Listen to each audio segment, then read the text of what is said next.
नमस्ते दोस्तों, और आप देख रहे हैं श्री कृष्णा न्यूज। और आज हम बात कर रहे हैं मढ़ौरा प्रखंड की। और मढ़ौरा प्रखंड के मुखिया संघ के अध्यक्ष वीरेंद्र प्रसाद यादव जी मौजूद हैं। सर, मतलब कोरोना कोविड-19 में आपके पंचायत में जो पंचम वित्त आयोग का लगातार अफवाहों का शिकार हो रहे हैं मुखिया लोग, इस पे क्या कहेंगे सर? हमें तो कहना है कि पंचम वित्त की राशि का जिस तरह से अफवाह उड़ाया गया है, हमें उस राशि का 10% ही खर्चा करना है। तो ये कभी किसी भी ग्रामीणों को, हमारे यहाँ के जनता को, कुछ असामाजिक तत्वों के लोग इसका दुष्प्रचार कर रहे हैं, फेसबुक फेक न्यूज दे रहे हैं, जिससे हमारे यहाँ के जनता गुमराह हो रही है। और 10% की राशि कितनी होती है, उसमें मास्क देना है, 4 मास्क देना है, साबुन देना है, उसके बाद क्वारंटाइन सेंटर पर मास्क देना है, सैनिटाइजर देना है, साबुन देना है। बहुत सारी अफवाहें हो रही हैं कि पंचम वित्त की राशि से क्वारंटाइन सेंटर पर मुखिया लोग अपने स्तर से खाना खिलाएंगे, जो सरासर गलत। ये हम मुखिया संघ के नाते, पूरे प्रखंड के मुखिया संघ के नाते मैं बता रहा हूँ कि सभी मुखिया के साथ ये इस तरह का दुर्व्यवहार किया जा रहा है, ऐसा मजाक बनाया जा रहा है, जो ऐसी बात नहीं है। जो किसी भी क्वारंटाइन सेंटर पर मुखिया को किसी तरह का खान पान का व्यवस्था करना है, उन्हें खिलाने की व्यवस्था करनी है। जिन क्वारंटाइन सेंटरों पर सर खान पान की व्यवस्था की जा रही है, वो किसके द्वारा की जाती है सर? वो प्रखंड में अंचलाधिकारी सीओ साहब के द्वारा, जिस भी पंचायत में चलता होगा क्वारंटाइन सेंटर, तो वहाँ सीओ साहब को ही करना है, मुखिया को नहीं करना है वहाँ किसी तरह का व्यवस्था। ऐसे सामाजिक स्तर पर हम लोग अपने स्तर से जो बन पाता है सभी मुखिया करते हैं। काम नहीं है इसमें। सर, आपके पंचायत में क्वारंटाइन सेंटर कितने हैं और प्रवासी कितने मजदूर आए हैं सर? हमारे यहाँ क्वारंटाइन सेंटर मात्र एक है, वो तेजपुरवा प्राथमिक विद्यालय मध्य विद्यालय तेजपुरवा हिंदी।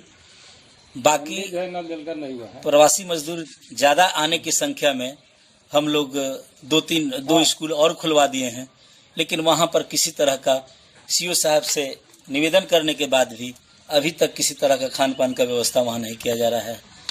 हम लोग अपने स्तर से उसका जो भी हो बन पाता है हम लोग करते हैं। सर, गांव की तरफ प्रवासी जो मजदूर प्रवासी भाई हैं लगातार बढ़ रहे हैं, और प्रवासी भाई बढ़ रहे हैं, उनकी पंचायत स्तर पर जो रोजगार की व्यवस्था सरकार बोल रही थी कि हम करेंगे, वो किस प्रकार से उसकी तैयारियां चल रही है सर? वो तो मनरेगा के तहत जो काम देना है, अभी तो वो क्वारंटाइन सेंटर पे हैं, कभी अपने घरों में कहीं क्वारंटाइन कर गए हैं, या प्रखंड स्तर पर जहाँ क्वारंटाइन हो गए हैं। ये सब जब तक उनका अवधि पूरता नहीं है, जैसे ही उनका 14 दिन 21 दिन का अवधि पूरेगा, जांच होगा, इसके बाद अगर वो हमारे यहाँ मजदूरी मांगने के लिए आते हैं, काम मांगने के लिए आते हैं, तो मनरेगा के तहत हम लोग काम देने के लिए तैयार हैं और देंगे भी। लेकिन बहुत सारे मजदूर ऐसे हैं जो मजदूरी तो करते हैं, लेकिन यहाँ का जो कुदाल चलाने का जो वर्क है या राजमिस्त्री का जो काम है, उनके साथ लेबर का काम बहुत सारे मजदूर नहीं करना चाहते हैं, क्योंकि वो विभाग में काम किए हैं, कहीं सुपरवाइजरी किए हैं, कहीं वेल्डिंग मशीन का काम करते हैं, लेकिन मजदूरी वो नहीं किए हैं उस तरह का जो कुदाल चलाने की व्यवस्था की जाए। सर, मेरा एक लास्ट क्वेश्चन है आपसे कि मनरेगा का जो भी मजदूर होता है, सरकार नया रेट जो 205 से लेकर 196 से 205 तक होता है, उसमें क्या आपको आसानी से मजदूर मिल जाता है सर? सवाल ही नहीं है, लेकिन उसी में हम लोग एडजस्ट करते हैं, उन लोगों के साथ व्यवहार बनाते हैं। 194 रुपया ही आज की डेट में मिल रहा है। बिहार सरकार को 10% देना है, उसमें 10 रुपया देना है, और तो अभी तक ऐसा कोई सूचना नहीं है।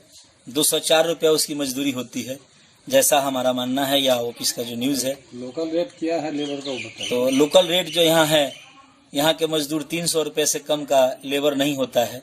बहुत मुश्किल से हम लोग चाहते हैं तो 270 40 में 250 के आसपास बहुत लोग काम कर सकते हैं, क्या करेंगे, लेकिन 204 रुपये में कोई वर्क करने के लिए तैयार नहीं होता है। बहुत मुश्किल से हम लोग उन्हें तैयार करवा के काम करवाते हैं। सर, आपके पंचायत में एक हम आपके द्वारा हमें बताया गया था पहले कि नेपाल के जो मतलब विदेशी नागरिक है वो भी बहुत संख्या में आपके पंचायत में रह रहे हैं, उनके लिए क्या विशेष व्यवस्था की गई है आपके पंचायत में से? हमारे यहाँ तो हम करीबन जब से वो लोग आए हम लोग के एक हफ्ता तो कम से कम हम लोग पंचायत के द्वारा उसको मुखिया हम अपने स्तर से उसका सेवा किए हैं, व्यवस्था की है। कितने की संख्या हो गई सर? 53 की संख्या उनकी है। नेपाल के जो अप्रवासी मजदूर हैं उनकी संख्या 53 है। सीओ के द्वारा वहाँ खान पान का व्यवस्था किया जा रहा है और हो रहा है।